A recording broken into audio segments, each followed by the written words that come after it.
400 stanzas on the middle way with commentary by Gyel-tsap. Chapter 9. Refuting permanent functional phenomena. Explaining the stages of the paths dependent on ultimate truth has two parts. The first is an extensive explanation of ultimate truth. The second shows the purpose of writing these chapters and how to meditate on settling, the procedure between teachers and students by way of eliminating remaining counterarguments.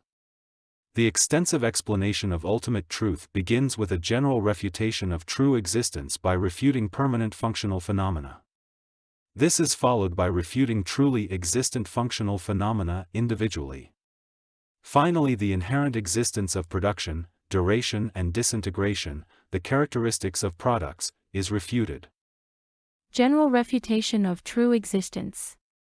By cleansing the mindstream with the flowing water of means by which to understand suchness, the previous chapters have made it a vessel fit for the nectar of suchness. The remaining chapters will explain how products which arise and disintegrate do not have even the slightest essence of inherent existence.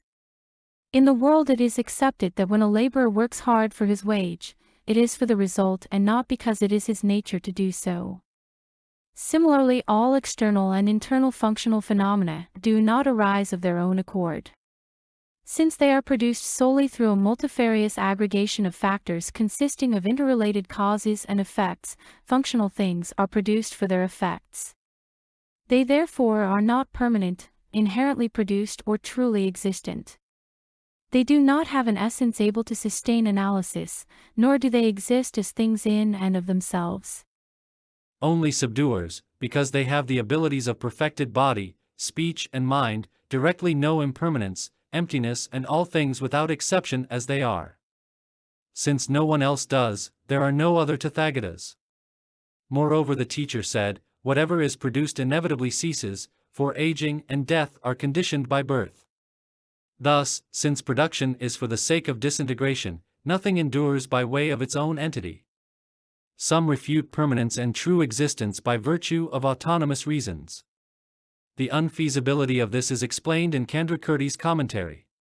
There is no commonly appearing subject, such as a sprout, posited by tenets, in relation to which a direct valid cognition perceiving it is valid, since all except prasangikas assert that it is valid in relation to a sprout existing by way of its own character.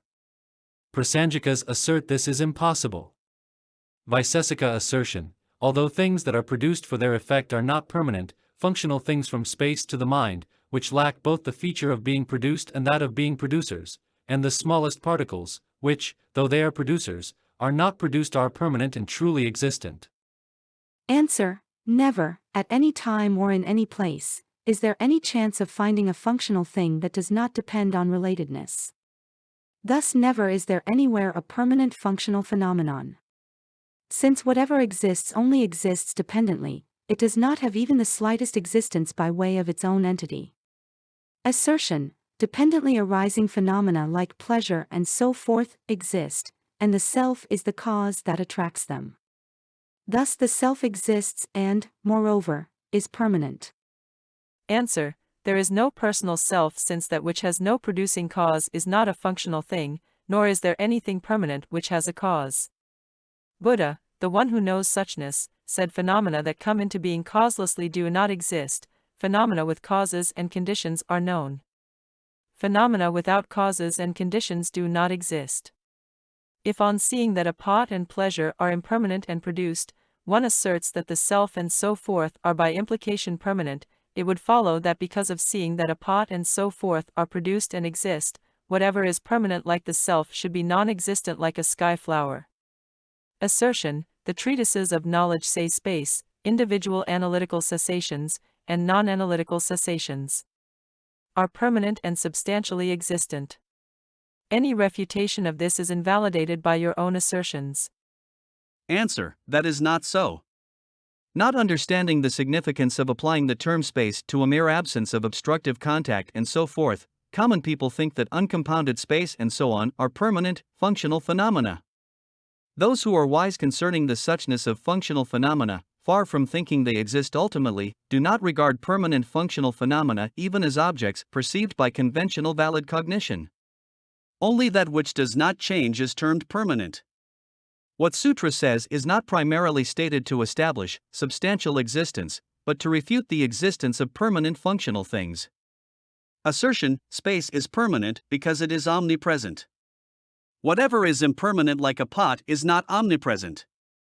Answer: the following refutes permanence by refuting omnipresence. It is contradictory to assert that space is omnipresent but partless.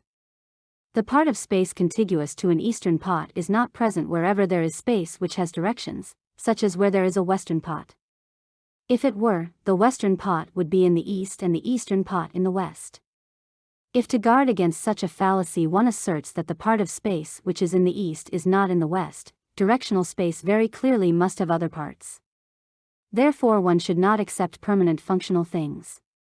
Sutra says, Kasyapa, permanence is one extreme, so-called impermanence is the other extreme. The belief that ultimate truths are permanent functional phenomena is foreign to this teaching. Assertion of Vedantikas and others, since permanent time exists, the beginning and growth of things like a sprout are seen, while in winter and so forth, although other conditions are present, this is seen to stop. One can thereby infer the existence of time which, moreover, is permanent because of not depending on a cause. Answer: then it follows that sprouts and so forth are constantly produced and there is never a time when they are not produced, because of being produced by a permanent cause. Assertion: their production depends on other factors. Answer: then it follows that time, too, is an effect, for the intermittent production of sprouts is governed by other factors, being dependent on conditions like heat and moisture. We do not assert that time is non-existent, for it says, if proponents of time as a cause accept it as such, they should also accept it as an effect. Without the effect it produces, a cause lacks that which establishes it as a cause, for the